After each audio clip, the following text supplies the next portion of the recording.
j'ai pris mes responsabilités, j'ai quitté mes fonctions. Parce que je refuse de cautionner toute dérive. Aujourd'hui, je vais le dire ici, sans détour. Je suis fermement opposé à toute énième modification de la Constitution qui permettrait, une fois de plus, à M. Ismaël Omar de disposer de la République comme il l'entend. Ce n'est pas un débat, ce n'est pas négociable. C'est une ligne rouge. Ce projet n'a rien d'une élection. C'est une confiscation de plus de la volonté populaire. Et ceux qui y prendront part devront rendre compte aux Djiboutiens et à l'histoire. Mais cette fois, le peuple ne cédera pas. Monsieur Ismaël Omar doit entendre la colère de la jeunesse mise à l'écart, la lassitude de nos travailleurs, nos chômeurs, enseignants, soignants, forces armées, policiers, fonctionnaires, intellectuels et de la diaspora.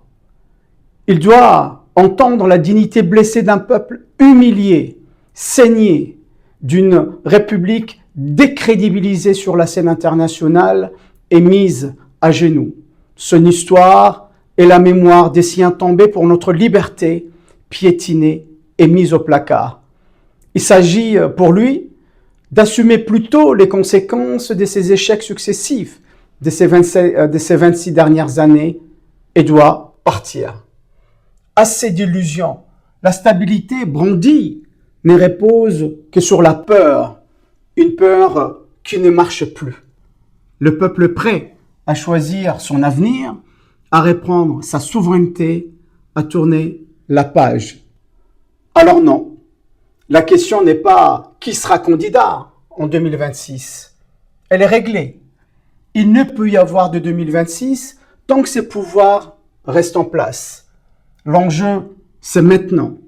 C'est lui de son départ immédiat et l'ouverture d'une transition courte, inclusive et limitée, associant forces politiques, société civile, intellectuels, diaspora et sages, avec l'invitation d'observateurs internationaux pour une transparence totale. Cette transition reposera sur 8 engagements.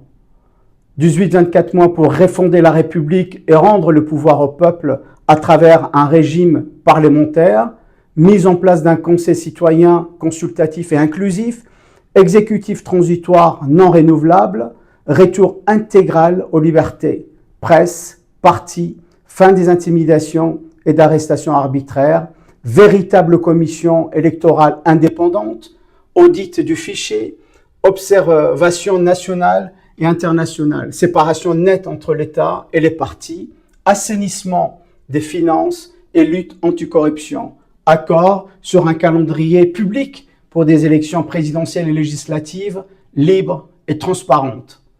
Notre pays a besoin de souffler, de panser ses plaies, de se reconstruire et de tourner la page.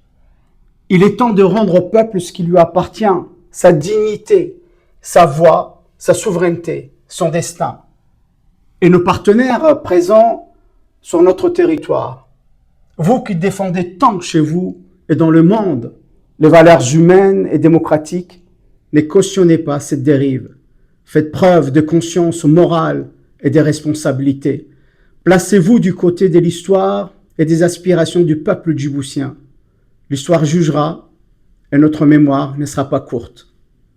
Enfin, je l'ai dit sans ambiguïté, le changement émane d'abord de la volonté, de la seule volonté du peuple. Donc à vous, chers compatriotes, j'en appelle à l'unité, à la dignité, au courage, à la mobilisation en bonne intelligence autour de la République, car c'est maintenant et ensemble que nous devons prendre notre destin en main et libérer la République. Vive la République, vive le peuple libre de Djibouti.